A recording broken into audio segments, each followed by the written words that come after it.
നമസ്കാരം. ഇന്ന് ഇതുവരെയുള്ള വാർത്തകൾ വിശദമായി നോക്കാം. പകൽ വാർത്തയിൽ ആദ്യം പ്രധാന വാർത്ത. ശബരിമല സ്വർണ്ണക്കൊള്ള കേസ് അന്വേഷിക്കാൻ ഇഡി. മുഴുവൻ രേഖകളും നൽകണമെന്ന് പോലീസിനോട് കൊല്ലം വിജിലൻസ് കോടതി. സമാന്തര അന്വേഷണത്തിനെതിരായ SIT എതിർപ്പ് തള്ളി ഉത്തരവ്. എൻ വാസുവിന്റെയും മുരാരി ബാബുവിന്റെയും ബൈജുവിന്റെയും ജാമ്യാപേക്ഷകൾ തള്ളി ഹൈക്കോടതി.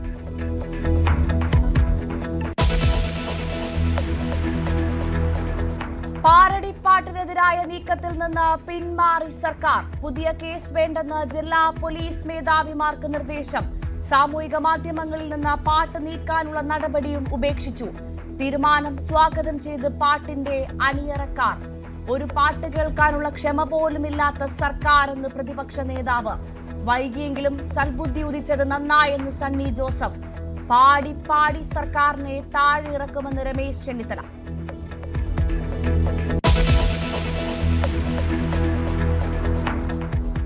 ഗർഭിണിയെ മുഖത്തടിച്ച ഇൻസ്പെക്ടർക്കെതിരെ കൂടുതൽ ആരോപണങ്ങൾ. പ്രതാപചന്ദ്രൻ മർദ്ദിച്ചെന്ന് സ്വിഗ്ഗി ജീവനക്കാരനായ റിനീഷ്. സ്ഥിരം പ്രശ്നക്കാരനെന്ന ആക്ഷേപം. നിയമപരമായി മുന്നോട്ടു പോവാനൊരുങ്ങി പരാതിക്കാരി. സംഭവ ദിവസത്തെ കൂടുതൽ ദൃശ്യങ്ങൾ പുറത്ത്.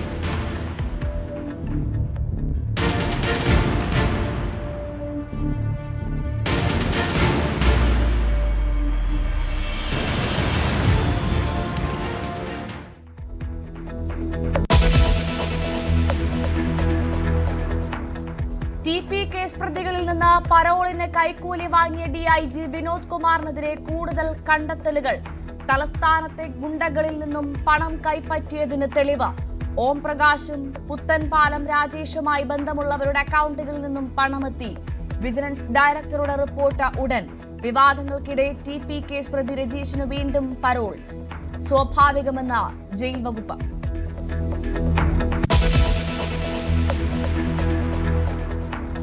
വാളയാറിലെ ആൾക്കൂട്ട മർദ്ദന കൊലപാതകത്തിൽ 5 പേർ അറസ്റ്റിൽ. കൂടുതൽ അറസ്റ്റ് ഉണ്ടാകുമെന്ന് പോലീസ്. മരിച്ചത് ഇതര സംസ്ഥാന തൊഴിലാളി രാമനാരായണൻ.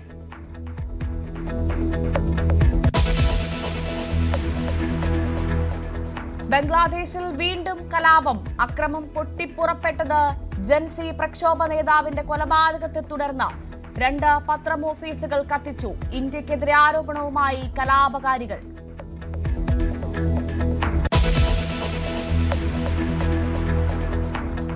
ദക്ഷിണാഫ്രിക്കയ്ക്കെതിരായ T20 പരമ്പര സ്വന്തമാക്കാൻ ഇന്ത്യ. നിർണായക മത്സരം ഇന്ന് അഹമ്മദാബാദിൽ. പരമ്പരയിൽ 2-1 എന്ന നിലയിൽ ഇന്ത്യ മുന്നിൽ. ഓപ്പണർ സ്ഥാനത്തേക്ക് സഞ്ജു. വരും വർഷത്തെ T20 ലോകകപ്പിലെ ഇന്ത്യൻ ടീമിനെ നാളെ അറിയാം.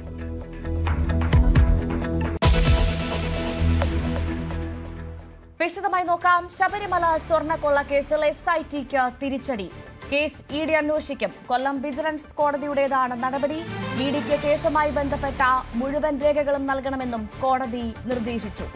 എസ് ബിനീഷുമൊപ്പം TG സജിത്തും വിവരങ്ങളുമായി ചേർന്നു. ആദ്യം TG സജിത്തിലേക്കാണ്. സജിത്ത്, നമുക്കറിയാം അന്വേഷണ രേഖകൾ EDക്ക് നൽകുന്നത് ഇപ്പോഴത്തെ അന്വേഷണത്തെ ബാധിക്കുമെന്നായിരുന്നു SITയുടെ നിലപാട്. ഇപ്പോഴിതാ സർക്കാരിന് തിരിച്ചടിയായി മുഴുവൻ രേഖകളും നൽകാൻ വിജിലൻസ് കോടതി ഉത്തരവിട്ടിരിക്കുന്നു മനസ്സിലാക്കുന്നു. എന്തൊക്കെയാണ് കോടതി ഉത്തരവിൽ പറയുന്നത്? വിശദാംശങ്ങൾ എന്തൊക്കെയാണ്?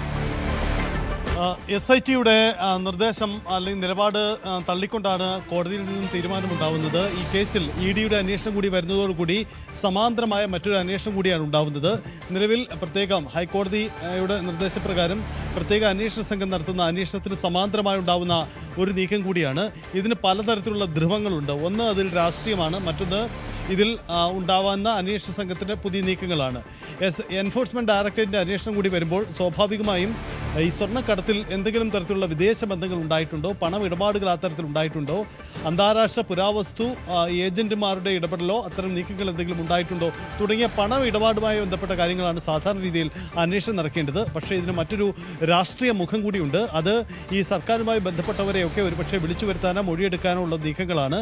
അത്തരം നീക്കങ്ങൾ ഉണ്ടാവുന്നത് സ്വാഭാവികമായും തെരഞ്ഞെടുപ്പ് കാലത്തുണ്ടാക്കുന്ന പ്രതിസന്ധി വെല്ലുവിളി ചെറുതല്ല. ഇതുകൂടിയാണ് ഈ ED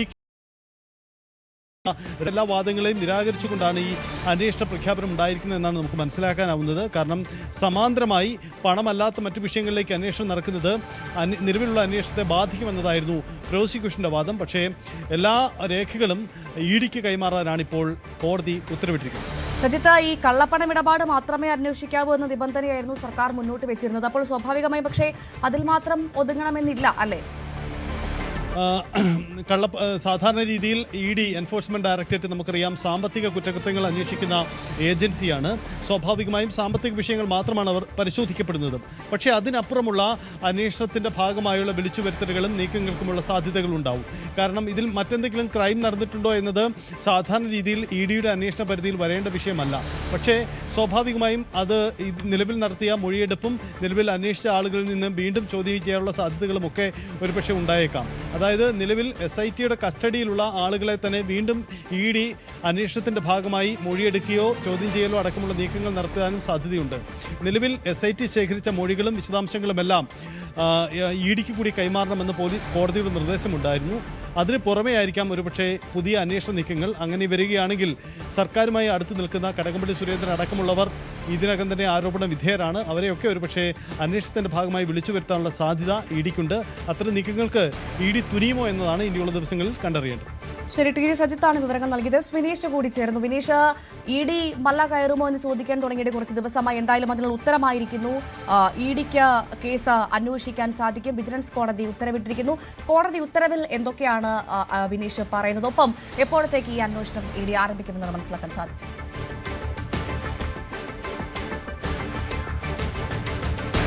ഭവ്യ, അല്പസമയം മുന്നേ ആയിരുന്നു കൊല്ലം വിജിലൻസ് കോടതിയിൽ നിന്ന് ഇത്തരത്തിലുള്ളൊരു ഉത്തരവ് ഉണ്ടായത്. ഇതുമായി ബന്ധപ്പെട്ടുള്ള എല്ലാ രേഖകളും SIT അന്വേഷിച്ച FIS അടക്കം ഉള്ള രേഖകൾ EDക്ക് കൈമാറണം എന്നാണ് ഉത്തരവിൽ കൃത്യമായി തന്നെ പറയുന്നത്. ഇതുമായി ബന്ധപ്പെട്ടുള്ള വാദങ്ങൾ കഴിഞ്ഞ ദിവസമാണ് പൂർത്തിയായത്. തുടർന്നാണ് ഇന്ന് അത് വിധി പറഞ്ഞത്. ഈ വാദത്തിൽ തന്നെ കൃത്യമായി മുന്നോട്ട് വെച്ച കാര്യം, ഇതിൽ കള്ളപ്പണ ഇടപാട് ആയി ബന്ധപ്പെട്ടുള്ള അന്വേഷണം നടത്തുന്നതിൽ തങ്ങൾക്ക് എതിർപ്പില്ല. പക്ഷേ സമാന്തര അന്വേഷണം നടത്തുന്നതിൽ തങ്ങൾക്ക് എതിർപ്പുണ്ട് എന്നാണ് SIT മുന്നോട്ട് വെച്ച വാദം. പക്ഷേ ഇതുമായി ബന്ധപ്പെട്ട് ഇങ്ങനെയെങ്കിൽ ഇതുമായി ബന്ധപ്പെട്ടുള്ള മറുചോദ്യങ്ങൾ EDയുടെ ഭാഗത്ത് നിന്നും ഉണ്ടായിരുന്നു. ഈ മറുചോദ്യങ്ങൾക്കാണ് ഇപ്പോൾ ഒരു ഉത്തരം ലഭ്യമായിരിക്കുന്നത്. EDയുടെ വാദത്തിൽ കഴമ്പുണ്ടെന്ന് കണ്ട കോടതി ഉത്തരവ് പുറപ്പെടുവിക്കുകയായിരുന്നു. ഇതുമായി ബന്ധപ്പെട്ടുള്ള അന്വേഷണം കാര്യമായി നടത്താൻ വേണ്ടി EDക്ക് എല്ലാ രേഖകളും കൈമാറണം എന്നുള്ളതാണ് ഇപ്പോൾ പുറത്തു വന്നിരിക്കുന്ന ഉത്തരവിൽ തന്നെ പറയുന്നത്. എന്തായാലും ഇതിൻ്റെ അന്വേഷണം ഇപ്പോൾ ഉടൻ തന്നെ ആരംഭിക്കുമെന്നാണ് നമുക്കറിയാൻ കഴിയുന്നത്. ഭവ്യ, കൊല്ലം വിജിലൻസ് കോടതിയിലാണ് ഇതിൻ്റെ കേസ് നടക്കുന്നത്. ഈ വിജിലൻസ് കോടതിയിൽ ആദ്യം ED ഹൈക്കോടതി സമീപിച്ചുവെങ്കിലും ഹൈക്കോടതിയുടെ നിർദ്ദേശപ്രകാരമാണ് വിജിലൻസ് കോടതിയിലേക്ക് ഈ കേസ് വരുന്നത്.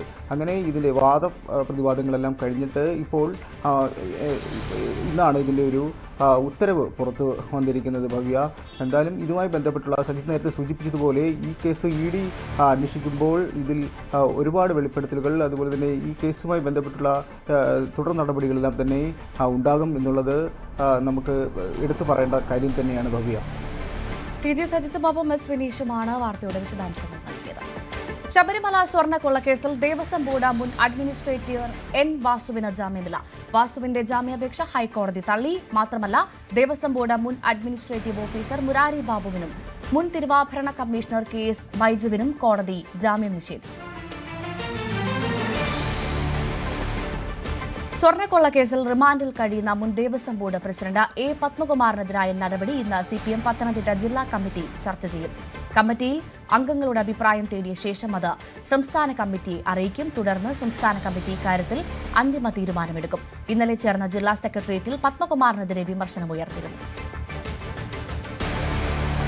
തദ്ദേശ തെരഞ്ഞെടുപ്പിൽ വൈറലായ പാരഡി ഗാനം പോറ്റിയെ കേറ്റിയെ എന്ന പാട്ടിൽ ഒടുവിൽ സർക്കാരിന്റെ U-ടേൺ.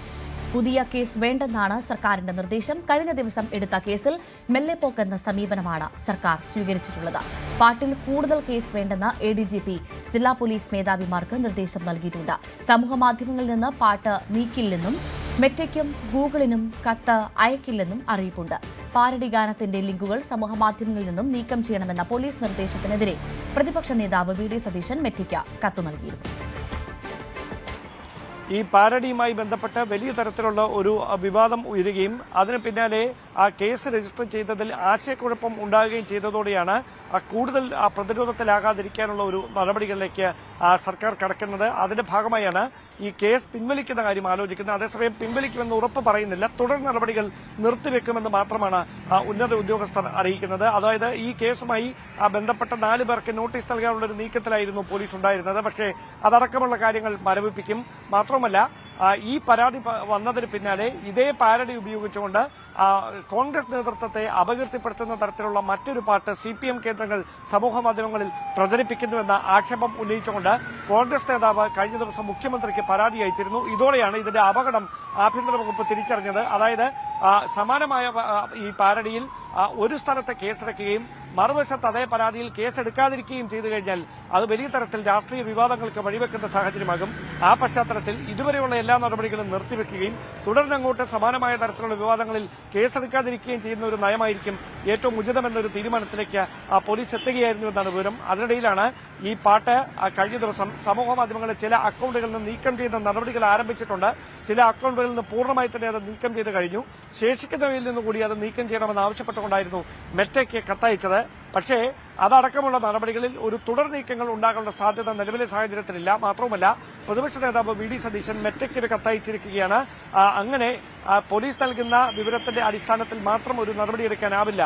ഇതിൽ കൃത്യമായി നിയമ സംവിധാനങ്ങളുടെ ഇടപെടൽ ഉണ്ടാകുന്നതിന് മുമ്പ് ഈ പോലീസ് നൽകുന്ന റിപ്പോർട്ടിന്റെ അടിസ്ഥാനത്തിൽ ഈ പാട്ട് നീക്കം ചെയ്യാനാവില്ല എന്ന് ആവർത്തിച്ചാണ് പ്രതിപക്ഷ നേതാവ് VD സതീശൻ മെറ്റയ്ക്ക് കത്തയച്ചിരിക്കുന്നത്. ഇതടക്കമുള്ള സാഹചര്യങ്ങൾ പരിഗണിച്ചുകൊണ്ടാണ് ഈ കേസുമായി ബന്ധപ്പെട്ട അല്ലെങ്കിൽ ഈ വിവാദവുമായി ബന്ധപ്പെട്ട് തുടർന്നങ്ങോട്ട് ഏത് പരാതികൾ വന്നാലും അതിൽ കേസെടുക്കേണ്ടതില്ല എന്നൊരു നിയമോപദേശത്തിലേക്ക് അങ്ങനെ ഒരു തീരുമാനത്തിലേക്ക് പോലീസും എത്തിയിരിക്കുന്നതെന്നാണ് വിവരം. പോറ്റിയെ കേറ്റിയെ എന്ന പാട്ടിൽ വൈകിയാണെങ്കിലും സർക്കാരിന് സൽബുദ്ധി ഉദിച്ചുവെന്ന് KPCC അധ്യക്ഷൻ സണ്ണി ജോസഫ്.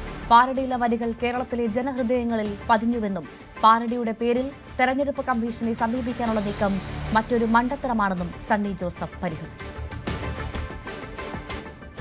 ഏതായാലും അവർക്ക് വൈകിയാണെങ്കിൽ പോലും അവർക്ക് ബുദ്ധി ഉദിച്ചു, സൽബുദ്ധി ഉദിച്ചു എന്ന് മനസ്സിലാക്കുന്നു. ഈ ആക്ഷേപത്തിൽ CPM ഇന്ന് കാലിടറി വീഴുകയാണ്. അവർക്ക് പിടിച്ചു നിൽക്കാൻ കഴിയുന്നില്ല. ഈ പാട്ടിലെ വരികൾ കേരളത്തിലെ ജനഹൃദയങ്ങളിൽ പതിഞ്ഞ വരികൾ തന്നെയാണ്. മറ്റൊരു മണ്ടത്തരം കമ്മീഷൻ തീരുമാനിക്കട്ടെ. തെരഞ്ഞെടുക്കപ്പെട്ടവരെല്ലാവരും ഈ പാട്ടിന്റെ ബലത്തിൽ ഈ പാട്ട് കേട്ട് വോട്ട് ചെയ്തവരുണ്ടെങ്കിൽ അങ്ങനെയുള്ള ഇലക്ഷൻ റിസൾട്ട് മുഴുവൻ കമ്മീഷൻ പരിശോധിക്കട്ടെ. LDF സർക്കാരിനെ പാട്ടുപാടി താഴെയിറക്കുമെന്ന് കോൺഗ്രസ് നേതാവ് രമേശ് ചെന്നിത്തല. അയ്യപ്പ വിശ്വാസികളുടെ വികാരം വ്രണപ്പെട്ടത് പാരടി പാടിയപ്പോഴല്ല, സ്വർണം കട്ടപ്പോഴാണെന്നും പാരടി പാട്ട് ഇനിയും പാടുമെന്നും ചെന്നിത്തല. അത് പാടുന്നതിന് എന്താ കുഴപ്പം? പാരടി ഗാനങ്ങൾ ആദ്യമായിട്ടാണോ കേരളത്തിൽ പാടുന്നത്? അതാരുടെ മതവികാരത്തെ വ്രണപ്പെടുത്തുന്ന ഒന്നല്ല. ഭക്തരുടെ ഹൃദയവികാരങ്ങളെ വെല്ലുവിളിക്കുന്നത് സ്വർണം കട്ടതാണ്. സ്വർണം കട്ടവരെ പിന്തുണയ്ക്കുന്ന ആളുകളാണ് പാട്ടുപാടിയതിനെതിരെ കേസ് കൊടുക്കുന്നത്. എന്ത് വിരോധാഭാസമാണ്! സ്വർണം കട്ടവരെ പാർട്ടിയിൽ നിന്ന് പുറത്താക്കാത്തവരാണ് പാട്ടെഴുതിയതിനെ പറ്റി കോടതി കേസ് കൊടുക്കാൻ പോകുന്നത്. എന്ത് വിരോധാഭാസമാണ്! ഇതൊന്നും ജനങ്ങൾ അംഗീകരിച്ചു കൊടുക്കുന്ന പ്രശ്നമില്ല. പാട്ട് ഇനിയും ഞങ്ങൾ പാടും, ഒരു സംശയവുമില്ല. പാട്ടുപാടി ഈ ഗവൺമെന്റ് ഞങ്ങൾ താഴെ പാട്ട് നിരോധിച്ചാൽ നിരോധിച്ചവന്റെ വീടിന്റെ മുന്നിൽ പോയി കോൺഗ്രസ് നേതാക്കൾ പാടുമെന്ന് K മുരളീധരൻ. സ്വർണം കക്കുന്നതാണ് തെറ്റ്, കട്ടവരെക്കുറിച്ച് പാട്ടുപാടുന്നത് തെറ്റല്ലെന്നും അയ്യപ്പനോട് സ്നേഹമുണ്ടെങ്കിൽ ജയിലിൽ കിടക്കുന്ന നേതാക്കളെ പുറത്താക്കണമെന്നും K മുരളീധരൻ. ഇതിനെ പാരഡിയായിട്ട് കണക്കാക്കേണ്ട കാര്യമില്ല. അതിൽ ദൈവം നിന്ന ഒരംശം പോലുമില്ല. ഈ സ്വർണം കക്കുന്നതാണ് ഏറ്റവും വലിയ തെറ്റ്. അതല്ലാതെ കട്ടയിനെ കുറിച്ച് പാട്ട് എഴുതുന്ന കുറ്റമില്ല. ഇവിടെ പോറ്റിയെ കേറ്റി സ്വർണം കെട്ടുമെന്നാണ് പാട്ടിന്റെ അർത്ഥം. ഇവിടെ എവിടെയാണ് ദൈവം നിന്ന? G. സുധാകരന്റെ ഒരു പോസ്റ്ററുണ്ട്, കക്കും പാലോചിക്കണമായിരുന്നു. അത് തന്നെയാണ് എനിക്ക് പറയാനുള്ളത്. പിന്നെ ഇത് വല്ലതും ബാൻ ചെയ്താൽ ബാൻ ചെയ്യുന്നവരുടെ ഓഫീസിന്റെ മുമ്പിൽ ഞങ്ങളുടെ നേതാക്കൾ തന്നെ ഈ പാട്ട് പാടും. അത് ഞങ്ങളെ കൊണ്ട് പാടിപ്പിക്കാതിരിക്കുന്നതാണ് സർക്കാരിന് നല്ലത്. കാരണം ഇത് ആവിഷ്കാര സ്വാതന്ത്ര്യത്തിന്റെ ഭാഗമാണ്. അപ്പോൾ കട്ടതിനാണ് ജനങ്ങളെതിരായിട്ടുള്ളത്. ഇപ്പോൾ വോട്ട് എതിരായിട്ട് വീണു എന്നാണല്ലോ പറയുന്നത്. അപ്പോൾ ഒരു കാര്യം സംഭവിച്ചല്ലോ, സ്വർണം കട്ടതിന് കിട്ടിയ ശിക്ഷയാണ്. അതുകൊണ്ട് അയ്യപ്പനോട് സ്നേഹമുണ്ടെങ്കിൽ ജയിലിൽ കിടക്കുന്ന 2 പേരെ പാർട്ടിയിൽ നിന്ന് പുറത്താക്കുക, കേസുമായി മുന്നോട്ടു പോകുന്നതിൽ നിന്നും പോലീസ് പിന്മാറിയത് സ്വാഗതാർഹമെന്ന് പോറ്റിയെ കേറ്റി എന്ന പാരഡി ഗാനത്തിന്റെ അണിയറ പ്രവർത്തകർ. ഒപ്പം നിന്നവർക്കെല്ലാം നന്ദി പറയുന്നു. ആരുടെയും മതവികാരം വ്രണപ്പെടുത്തുന്ന ഒരു വരി പോലും പാട്ടിലില്ലെന്ന് ഉറപ്പായിരുന്നു. സ്വർണം കളവിന്റെ പശ്ചാത്തലത്തിലുള്ള പാട്ടിന്റെ രണ്ടാം ഭാഗം ഇറക്കാനുള്ള നീക്കവുമായി മുന്നോട്ടു പോകുമെന്നും സംഘം ന്യൂസ് 18.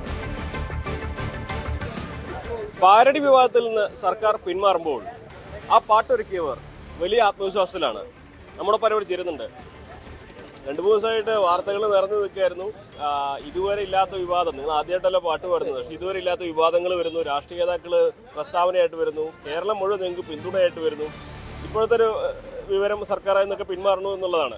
എങ്ങനെ കാണുന്നു? എന്തായാലും ഇതുമായി ബന്ധപ്പെട്ട എല്ലാവർക്കും തിരിച്ചറിവ് വന്നു എന്നുള്ളതാണ് എൻ്റെ സത്യത്തിൽ. ഇത് ദൈവത്തെ നിന്ദിക്കുന്ന അല്ലെങ്കിൽ ഒരു മതവിഭാഗക്കാർക്കും വേദന ഉണ്ടാക്കുന്ന ഒരു വരി പോലുമില്ലെന്ന് പൂർണ്ണമായ ഉറപ്പ് ഞങ്ങൾക്കുണ്ടായിരുന്നു. അത് ഇപ്പോൾ ഈ കേസുമായി ബന്ധപ്പെട്ട് മുന്നോട്ട് വന്നവർക്കൊക്കെ ബോധ്യമായി. അതിൻ്റെ അടിസ്ഥാനത്തിൽ പിൻവലിച്ചു എന്നറിഞ്ഞൊരു സന്തോഷം. എന്തായാലും ഇവരൊക്കെ വർഷങ്ങളായിട്ട് കലാഫീൽഡിലുള്ള ആൾക്കാർ ഇന്നേ വരെ അങ്ങനെ ഒരു സംഗതി പോയിട്ടില്ല. എല്ലാവരും വിഷമത്തിലായിരുന്നു. എല്ലാവരും സന്തോഷത്തിലാണ്. ആ സന്തോഷത്തിലാണ് ഞങ്ങൾക്ക് ഇവിടെ കൂടിയത്. സന്തോഷം പിൻവലിക്കാൻ അങ്ങനെയൊക്കെ വാർത്തയ്ക്കുമ്പോൾ നല്ല സന്തോഷം. അന്നും ഇവരെല്ലാവരും അത്ര ഉറപ്പുള്ളതുകൊണ്ട് നമുക്ക് വർക്ക് ഏൽപ്പിച്ച്. ഇവരൊക്കെ ഇപ്പോൾ നമ്മൾ സ്റ്റുഡിയോയുടെ ഓണറാണത്. കരീം ക വർഷങ്ങളായിട്ട് ഈ മേഖലയുള്ള ആളുകളാണ്.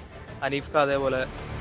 അങ്ങനെ അത്രയും ഉറപ്പുള്ളതുകൊണ്ട് ആ വരികളിൽ അങ്ങനെ മതവിശ്വാസത്തെ വ്രണപ്പെടുത്തുന്നൊന്നും ഇല്ലയെന്ന് ഉറപ്പുള്ളതുകൊണ്ടാണ് അവരൊക്കെ വർക്ക് ഏൽപ്പിച്ചത്. നമ്മൾ അതേപോലെ നമ്മൾ സ്റ്റുഡിയോയിൽ വരുന്ന ഒരുപാട് ഇലക്ഷൻ വർക്കിൻ്റെ ഇടയിൽ അങ്ങനെ ചെയ്തതാണ്. ഇതാണ് എൻ്റെ കൂടെ കോറസ് പാടിയത്. ഇതാണത് റെക്കോർഡ് ചെയ്ത സൗണ്ട് എഞ്ചിനീയർ ഇർഷാദ്. ഞങ്ങളൊക്കെ ഇലക്ഷന്റെ ഭാഗമായിട്ട് ഒരുപാട് വർക്ക് ചെയ്യുന്നതാണ്. അതിന്റെ കൂട്ടത്തിൽ ചെയ്തവരുതാണ്. ഏറ്റവും കൂടുതൽ വൈറലായതും സ്വീകരിയുടെ ഈ പാട്ടായിരിക്കും. അതെ അതെ, പാട്ടാണ് വൈറലായത്. കഴിഞ്ഞ ദിവസം തന്നെ ഇത് ഏകദേശം ഒരുപാട് പേര് ഈ പാരഡികളായിട്ട് വരാൻ തുടങ്ങിയത് സർക്കാർ പിന്മാറുന്നൊരു ധാരണ കിട്ടിയിരുന്നു അല്ലേ? എങ്ങനെയാണ് ആ ഒരു സമയത്ത് പിന്തുണയൊക്കെ ഒരുപാട് പേര് തന്നിരുന്നില്ലേ? ഒരുപാട് പേര് വിളിച്ചിട്ടുണ്ടായിരുന്നു. എല്ലാവരും അവരുടെ പിന്തുണ പറഞ്ഞിട്ടുണ്ടായിരുന്നു. എല്ലാവരും കൂടെ ഉണ്ടായിരുന്നു. നമ്മുടെ നാട്ടിലായാലും സുഹൃത്തുക്കളും ഇതിൻ്റെ പിന്നണി പ്രവർത്തിച്ചവരെല്ലാവരും ഉണ്ടായിരുന്നു. എന്തായാലും സന്തോഷം. എന്തായാലും സുബീർക്ക വളരെ സന്തോഷം.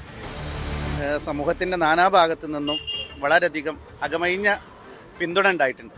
അതിന് വളരെയധികം സന്തോഷം. ഞങ്ങൾ ഈ വർക്ക് ഇറക്കുമ്പോൾ തന്നെ വിവാദമായപ്പോഴും മനസ്സിലുള്ള വിശ്വാസം ഒരു വരികൾ പോലും ഒരു ഏട് പോലും അതിൽ മതനിന്ദയോ അല്ലെങ്കിൽ മതവികാരം വ്രണപ്പെടുത്തുന്ന ഒരു വരി പോലും ഇല്ല എന്നുള്ള ധൈര്യമാണ്.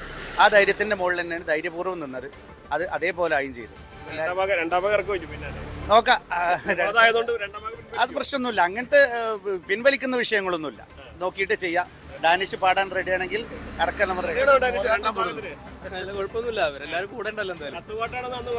അതെ അതെ, നോക്കാം. ഇത് ആവിഷ്കാര സ്വാതന്ത്ര്യത്തിൻ്റെ വിഷയങ്ങളല്ലേ. രാഷ്ട്രീയപരമായിട്ട് നിങ്ങൾക്കറിയാമല്ലോ, ഒരു ഇലക്ഷൻ കാലത്ത് ലക്ഷക്കണക്കിന് ഗാനങ്ങളാണ് പാരഡി ആയിട്ട് ഇറങ്ങുന്നത്. അതിലൊരു ട്യൂണാണ് ഇപ്പം. അതിൽ വ്യത്യസ്തമായ പാട്ടുകളാണ് എല്ലാവരും ഇറക്കുന്നത്.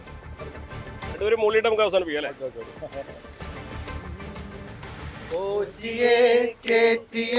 സ്വർണം ചെമ്പായി മാറ്റിയേ, സ്വർണപ്പാളികൾ മാറ്റിയേ, ശാസ്താബിന്ദനമൂറ്റിയേ, സ്വർണം കട്ടവനാരപ്പ, സഖാക്കളാണേ അയ്യപ്പ, സ്വർണം മാറ്റിയതാരപ്പ, സഖാക്കളാണേ അയ്യപ്പ, പോറ്റിയേ കേറ്റിയേ, സ്വർണം ചെമ്പായി മാറ്റിയേ, സ്വർണപ്പാളികൾ മാറ്റിയേ, ശാസ്താബിന്ദനമൂറ്റിയേ. വലിയ ആശ്വാസം. ഇനി രണ്ടാം ഭാഗം ഇതിനേക്കാൾ വലിയ സ്വീകാര്യത ലഭിക്കട്ടെ എന്ന് പ്രാർത്ഥിക്കാല്ലേ? തീർച്ചയായും. എല്ലാവരും കൂടെ ഉണ്ടെന്നുള്ളപ്പോൾ മനസ്സിലായി. നീതിക്കൊപ്പം എല്ലാവരും കൂടെ ഉണ്ടെന്ന് മനസ്സിലായി. അപ്പോൾ ഞങ്ങൾ പോരാട്ടം തുടരും. അതാണ് എൻ്റെ രണ്ടാം ഭാഗം ഇറങ്ങുന്നുണ്ട്. അപ്പോൾ വിവാദമാക്കിയവരൊക്കെ ശ്രദ്ധിക്കുക. ഇവരുടെ ഈ ഒരു ഗാനങ്ങളൊക്കെ തുടരുക തന്നെ ചെയ്യും. Malappuram CB Anumod, news 18. Ernakulam north police സ്റ്റേഷനിലെ പോലീസ് മർദ്ദനത്തിൽ പ്രതാപചന്ദ്രനെതിരായ നടപടി സസ്പെൻഷനിൽ ഒതുക്കരുതെന്ന് പരാതിക്കാരി. സർവീസിൽ നിന്ന് പിരിച്ചുവിടണമെന്നും സ്ത്രീത്വത്തെ അപമാനിച്ചതിന് കേസെടുക്കണമെന്നും മർദ്ദനമേറ്റ ഷൈമോളും ഭർത്താവ് ബെഞ്ചോയും ആവശ്യപ്പെട്ടു.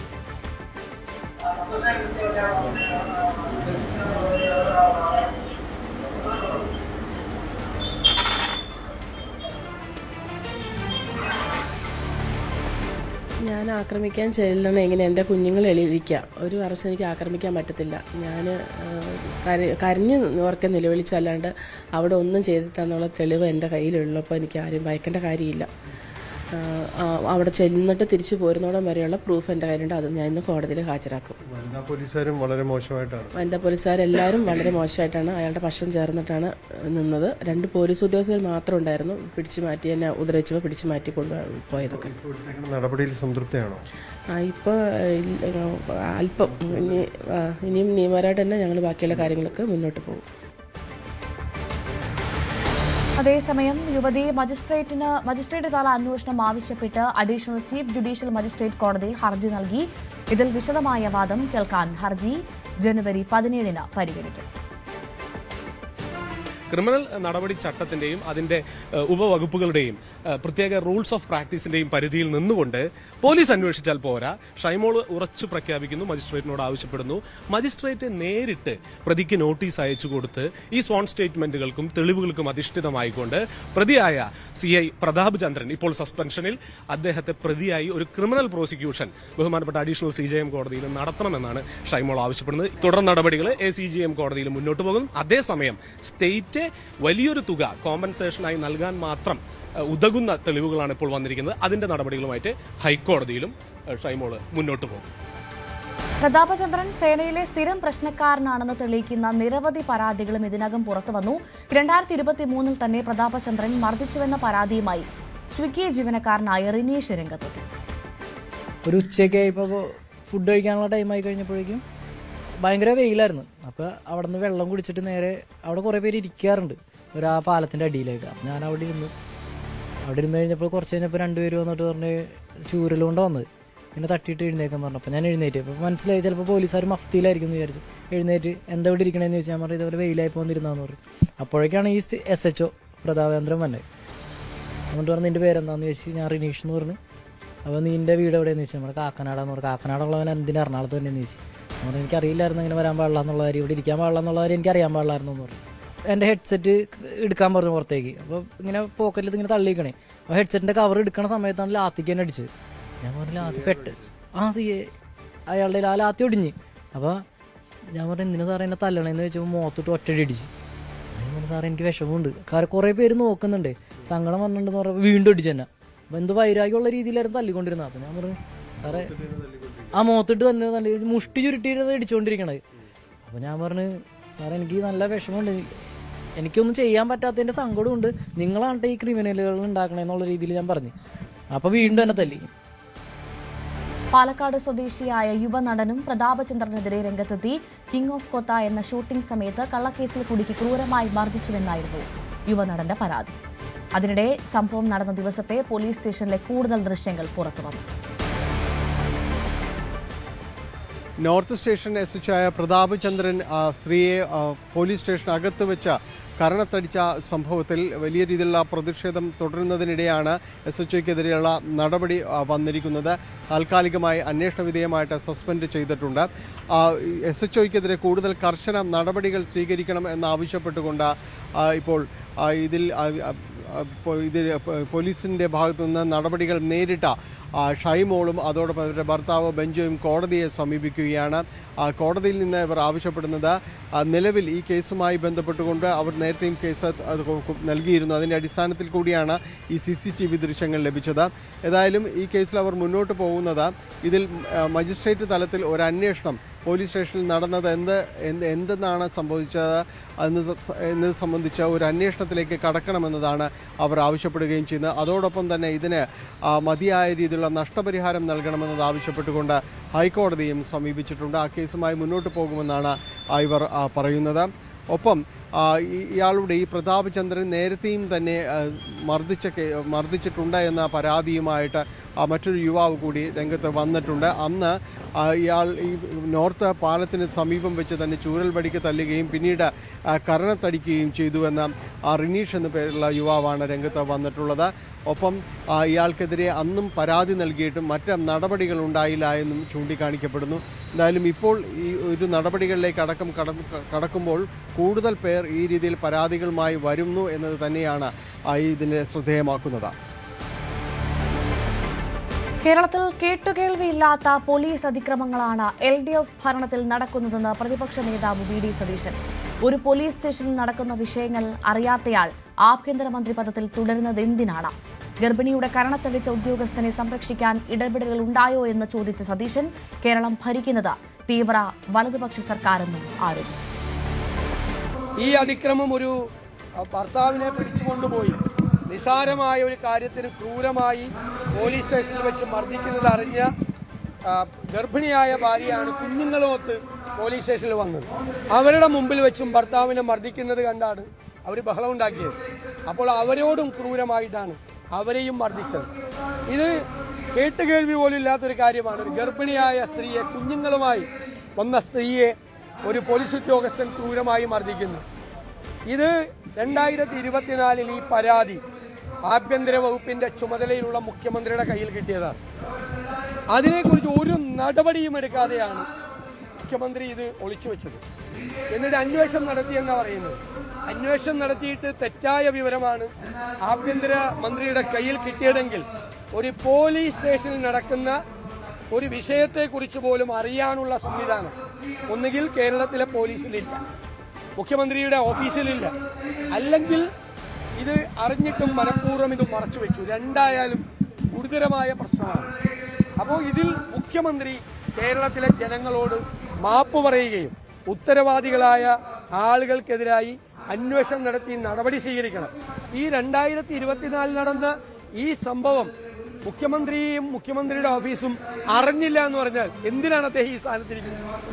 എന്തിനാണ് അവർ പരാതി കൊടുത്തിട്ടും ഈ പോലീസ് സ്റ്റേഷനിൽ നടന്ന ഈ ക്രൂരമായ അതിക്രമത്തെക്കുറിച്ച് ആഭ്യന്തര വകുപ്പിന്റെ ചുമതലയിൽ ഇരിക്കുന്ന മുഖ്യമന്ത്രി അറിഞ്ഞില്ല എന്ന് പറഞ്ഞാൽ ഒറ്റ ചോദ്യമുള്ളൂ, എന്തിനാണ് അവിടെ ഇരിക്കുന്നത്? അതാണ് ചോദ്യം. കേരള പോലീസിന് ഭ്രാന്ത് പിടിച്ചെന്നാണ് കൊച്ചിയിലെ സംഭവം പുറത്തു വന്നതിന് ശേഷം കോൺഗ്രസ് നേതാവ് രമേശ് ചെന്നിത്തലയുടെ പ്രതികരണം. അക്രമ സംഭവങ്ങൾ നിരവധിയാകുന്നുവെന്നും മുഖ്യമന്ത്രിക്ക് പോലീസിന് മേലുള്ള നിയന്ത്രണം നഷ്ടപ്പെട്ടുവെന്നും രമേശ് ചെന്നിത്തല പ്രതികരിച്ചു. ഈ സ്ത്രീ ഫൈറ്റ് ചെയ്ത് ഈ വീഡിയോ അവർക്ക് ലഭിക്കുമായിരുന്നു. അപ്പൊ കേരളത്തിലെ പോലീസിന് ഭ്രാന്ത് പിടിച്ചിരിക്കുന്നു, ആഭ്യന്തര വകുപ്പിന് ഭ്രാന്ത് പിടിച്ചിരിക്കുന്നു. ഏറ്റവും ക്രിമിനലായ ഉദ്യോഗസ്ഥന്മാരെ ഉത്തരവാദിത്തപ്പെട്ട സ്ഥാനങ്ങളിൽ നിയമിക്കുന്നതുകൊണ്ടുണ്ടാകുന്ന ഗുരുതരമായ അവസ്ഥയാണ് ഇപ്പോൾ നമ്മൾ കണ്ടുകൊണ്ടിരിക്കുന്നത്. മുഖ്യമന്ത്രിക്ക് പോലീസുള്ള കൺട്രോൾ തന്നെ നഷ്ടപ്പെട്ടിരിക്കുന്നു എന്നുള്ളതിന് ഏറ്റവും വലിയ തെളിവാണ്. TP കേസ് പ്രതികളിൽ നിന്ന് ഉൾപ്പെടെ പണം കൈപ്പറ്റിയ DIG വിനോദ് കുമാറിനെതിരെ കൂടുതൽ കണ്ടെത്തലുകൾ. തലസ്ഥാനത്തെ കുപ്രസിദ്ധ ഗുണ്ടകൾക്ക് വേണ്ടിയും വിനോദ് കുമാർ പണം കൈപ്പറ്റിയെന്നാണ് കണ്ടെത്തൽ. ഓം പ്രകാശുമായും പുത്തൻപാലം രാജേഷുമായും ബന്ധമുള്ളവരുടെ അക്കൗണ്ടുകളിൽ നിന്നും വിനോദ് കുമാറിന്റെ അക്കൗണ്ടിലേക്ക് പണമെത്തി. അതേസമയം വിജിലൻസ് ഡയറക്ടർ പോലീസ് മേധാവിക്ക് വൈകാതെ റിപ്പോർട്ട് സമർപ്പിക്കും. ഉന്നത ഉദ്യോഗസ്ഥനായതിനാൽ അച്ചടക്ക നടപടി എന്തെന്നതിൽ ആഭ്യന്തര വകുപ്പ് തീരുമാനമെടുക്കും. വിജിലൻസിന്റെ സ്പെഷ്യൽ ഇൻവെസ്റ്റിഗേഷൻ യൂണിറ്റ് 1 ആണ് ഇതുമായി ബന്ധപ്പെട്ട വിനോദ് കുമാറിനെതിരെ ഉയർന്ന ആരോപണങ്ങളിൽ വിശദമായ പരിശോധന നടത്തിയത്. അങ്ങനെ പ്രാഥമികമായി നടത്തിയ പരിശോധനയിലെ കണ്ടെത്തലുകളാണ് കഴിഞ്ഞ ദിവസം പുറത്തു വന്നത്. TP കേസ് പ്രതികളുടെ ബന്ധുക്കളിൽ നിന്നടക്കം ഗൂഗിൾ പേ വഴി പണം കൈപ്പറ്റിയിരുന്നു പരോൾ അനുവദിക്കുന്നതിന് വേണ്ടിയെന്ന്. അതിനുശേഷം വീണ്ടും ഈ പരിശോധനകൾ തുടരുന്നതിനിടയിലാണ് ഓം പ്രകാശിന്റെയും പുത്തൻപാലം രാജേഷിന്റെയും സുഹൃത്തുക്കളുടെ അക്കൌണ്ടുകളിൽ നിന്നുകൂടി പണം എത്തിയിട്ടുണ്ട് DIG വിനോദ് കുമാറിന്റെ ഗൂഗിൾ പേ അക്കൌണ്ടിലേക്ക് എന്ന് വിജിലൻസ് ഇപ്പോൾ സ്ഥിരീകരിച്ചിരിക്കുന്നത്. അങ്ങനെയെങ്കിൽ ഇത് വലിയ തരത്തിൽ ഇങ്ങനെ കാപ്പ കേസ് പ്രതികൾക്ക് ജാമ്യം അനുവദിക്കുന്ന കാര്യങ്ങൾക്ക് വേണ്ടി അടക്കം വലിയ തരത്തിൽ പണം കൈപ്പറ്റിയിട്ടുണ്ട് DIG വിനോദ് കുമാർ എന്നാണ് കണ്ടെത്തൽ. നേരത്തെ തന്നെ പുറത്തു വന്നതുപോലെ ഒന്നുകിൽ ഇവർക്ക് പരോൾ ലഭിക്കുന്നതിന് തൊട്ടു മുമ്പോ അതല്ലെങ്കിൽ പരോൾ ലഭിച്ച് പുറത്തിറങ്ങിയതിന് ശേഷമോ ഫോണിൽ വിനോദ് കുമാറുമായി ഇവരുടെ അടുത്ത സുഹൃത്തുക്കളോ ബന്ധപ്പെട്ടതിന്റെ ഫോൺ കോൾ വിശദാംശങ്ങൾ, അതോടൊപ്പം തന്നെ ഈ ട്രാൻസാക്ഷൻ ഹിസ്റ്ററി, ഇതടക്കമുള്ള കാര്യങ്ങളാണ് വിജിലൻസ് ഇപ്പോൾ ലഭിച്ചിരിക്കുന്നത്. അതോടൊപ്പം ഏറ്റവും പ്രധാനപ്പെട്ട കാര്യം, എത്ര നാളായി വിനോദ് കുമാർ ഇങ്ങനെ പണം കൈപ്പറ്റിയിരുന്നു എന്ന കാര്യത്തിൽ ഇപ്പോഴും ഒരു സംശയം നിലനിൽക്കുകയാണ്. അത് സ്ഥിരീകരിക്കുന്നതിന് വിശദമായി ബാങ്ക് വിശദാംശങ്ങൾ പരിശോധിക്കേണ്ടതുണ്ടെന്ന നിലപാടിലാണ് വിജിലൻസ്. അതടക്കമുള്ള കാര്യങ്ങളിലേക്ക് അവർ കടന്നിട്ടുമുണ്ട്. അതേസമയം നിലവിലെ കണ്ടെത്തലുകളുടെ അടിസ്ഥാനത്തിൽ വിജിലൻസ് മേധാവി മനോജ് എബ്രഹാം സംസ്ഥാന പോലീസ് മേധാവിക്ക് ഒരു റിപ്പോർട്ട് സമർപ്പിക്കും. ആ റിപ്പോർട്ടിന്റെ അടിസ്ഥാനത്തിൽ ആഭ്യന്തര സെക്രട്ടറി അടക്കം കൂടിയാലോചനകൾ നടത്തിയതിനു ശേഷമായിരിക്കും സർക്കാരുമായി കൂടിയാലോചിച്ച്, ആഭ്യന്തര വകുപ്പുമായി കൂടിയാലോചിച്ച്, ആഭ്യന്തര വകുപ്പിന്റെ തലവൻ കൂടിയായ മുഖ്യമന്ത്രിയുമായി കൂടിയാലോചിച്ച ശേഷം വിനോദ് കുമാറിന്റെ കാര്യത്തിൽ ഏത് തരത്തിലുള്ള ഒരു നടപടിയാണ് വേണ്ടതെന്ന കാര്യത്തിൽ ധാരണയിലേക്ക് എത്തുക. കാരണം ഒരു ഉന്നത പോലീസ് ഉദ്യോഗസ്ഥനെതിരെയാണ് സമാനതകളില്ലാത്ത കൈക്കൂലി ആരോപണം ഉയരുന്നത്. അതുകൊണ്ട് തന്നെ അത് സേനയ്ക്കാകെ അവമതിപ്പുണ്ടാക്കിയെന്ന നിലപാടിലാണ് ആഭ്യന്തര വകുപ്പ്. ആ പശ്ചാത്തലത്തിലായിരിക്കും കടുത്ത നടപടികൾ വിനോദ് കുമാറിനെതിരെ ഉണ്ടായേക്കുമെന്നുള്ള സൂചനകൾ കൂടി പുറത്തുവരുന്നത്. TP ചന്ദ്രശേഖരൻ വധക്കേസിലെ കുറ്റവാളിയായ TK രജീഷിന് വീണ്ടും പരോൾ. 15 ദിവസത്തേക്കാണ് പരോൾ ലഭിച്ചിരിക്കുന്നത്. 5 മാസത്തിനിടെ രണ്ടാമത്തെ പരോളാണ് അനുവദിച്ചിരിക്കുന്നത്. കണ്ണൂർ സെൻട്രൽ ജയിലിലെ തടവുകാരനാണ് TK രജീഷ്. അതേസമയം സ്വാഭാവിക പരോളാണ് അനുവദിച്ചതെന്നാണ് ജയിൽ വകുപ്പിന്റെ പ്രതികരണം. TP ചന്ദ്രശേഖരൻ വധക്കേസിലെ 4ാം പ്രതി കൂടിയാണ് TK രജീഷ്. ഇക്കഴിഞ്ഞ ഒക്ടോബറിൽ താണയിലെ ആശുപത്രിയിൽ ചികിത്സയ്ക്കാണ് ഇതിനു മുൻപ് പരോൾ അനുവദിച്ചിരുന്നത്. എലപ്പുള്ളി ബ്രൂവറിയിൽ സർക്കാരിന് തിരിച്ചടി. ഒയാസിസ് കമ്പനിക്ക് നൽകിയ അനുമതി ഹൈക്കോടതി റദ്ദാക്കി. സർക്കാർ അനുമതി നടപടിക്രമങ്ങൾക്ക് വിരുദ്ധമാണെന്നാണ് ഹൈക്കോടതിയുടെ നിരീക്ഷണം. നടപടിക്രമങ്ങൾ പാലിച്ച് പുതിയ തീരുമാനമെടുക്കണമെന്നും ഹൈക്കോടതി നിർദ്ദേശം നൽകി. ബ്രൂവറി വിഷയവുമായി ബന്ധപ്പെട്ടുകൊണ്ട് സർക്കാരിന് കോടതിയിൽ നിന്ന് തിരിച്ചടിയാണ് ഉണ്ടായിരിക്കുന്നത്. എലപ്പുള്ളിയിൽ അനുമതി നൽകിയ ബ്രൂവറിക്ക് അനുമതി നൽകിയ നടപടിയാണ് ഹൈക്കോടതി ഇപ്പോൾ റദ്ദ് ചെയ്തിരിക്കുന്നത്. ഒയാസിസ് കമ്പനിക്ക് നൽകിയ പ്രാഥമിക അനുമതിയിലാണ് ഇപ്പോൾ കോടതിയിൽ നിന്ന് നടപടി നേരിട്ടിരിക്കുന്നത്. സർക്കാർ നൽകിയ അനുമതി നടപടിക്രമങ്ങൾക്ക് വിരുദ്ധമാണെന്നാണ് ഹൈക്കോടതി ചൂണ്ടിക്കാണിച്ചിരിക്കുന്നത്. എന്നാൽ അതേസമയം തന്നെ നടപടിക്രമങ്ങൾ പാലിച്ചുകൊണ്ട്, ചട്ടങ്ങൾ പാലിച്ചുകൊണ്ട് പുതിയ തീരുമാനമെടുക്കാമെന്നും ഹൈക്കോടതി നിർദ്ദേശം നൽകിയിട്ടുണ്ട്. ബ്രൂവറിക്ക് അനുമതി നൽകിയതിനെതിരെ സമർപ്പിക്കപ്പെട്ട ഒരു കൂട്ടം പൊതുതാൽപര്യ ഹർജികൾ പരിഗണിച്ചുകൊണ്ടാണ് ഹൈക്കോടതി ഇതിൽ തീരുമാനമെടുത്തത്, റദ്ദാക്കുന്ന നടപടികളിലേക്ക് പോയത്. ഈ പ്രദേശത്ത് വലിയ രീതിയിലുള്ള ജലക്ഷാമം അനുഭവപ്പെടുന്ന പ്രദേശമാണ് നിലവിലുള്ളതെന്നും ഇത് ബ്രൂവറി കൂടി വരുമ്പോൾ അതിൽ നിരവധിയായ പുതിയ പ്രശ്നങ്ങൾ ഉണ്ടാകുമെന്നും ഇതിൽ ചൂണ്ടിക്കാണിച്ചിരുന്നു. ഇപ്പോഴുള്ള ജലക്ഷാമം കൂടുതൽ രൂക്ഷമാകുമെന്നും പറഞ്ഞിരുന്നു. 600 കോടി രൂപയുടെ നിക്ഷേപവും പ്രതിദിനം 500 കിലോ ലിറ്റർ ഉൽപ്പാദന ശേഷിയുമുള്ള പദ്ധതിയിൽ എത്തനോൾ പ്ലാന്റ്, അതോടൊപ്പം തന്നെ മൾട്ടി ഫീഡ് ഡിസ്റ്റിലേഷൻ യൂണിറ്റ്, ഒപ്പം തന്നെ വിദേശ മദ്യ ബോട്ട്ലിംഗ് യൂണിറ്റ്, ബ്രൂവറി തുടങ്ങിയവയാണ് ഉണ്ടായിരുന്നത്. ആ പദ്ധതിയിൽ അങ്ങനെയാണ് വിഭാവനം ചെയ്തിരുന്നത്. എന്നാൽ ഇത് നടപ്പാക്കുന്നതോടെ ഈ പ്രദേശം ഒരു മരുഭൂമിയായി മാറുമെന്ന് ഈ ഹർജിയിൽ ചൂണ്ടിക്കാണിക്കുന്നു. കഞ്ചിക്കോട് വ്യവസായ മേഖലയിലാണ് ഇത് സ്ഥിതി ചെയ്യുന്നത് എന്ന് ചൂണ്ടിക്കാണിച്ചായിരുന്നു സർക്കാർ ഇത് അനുമതി നൽകുന്നത് അടക്കം ഉണ്ടായിരുന്നത്.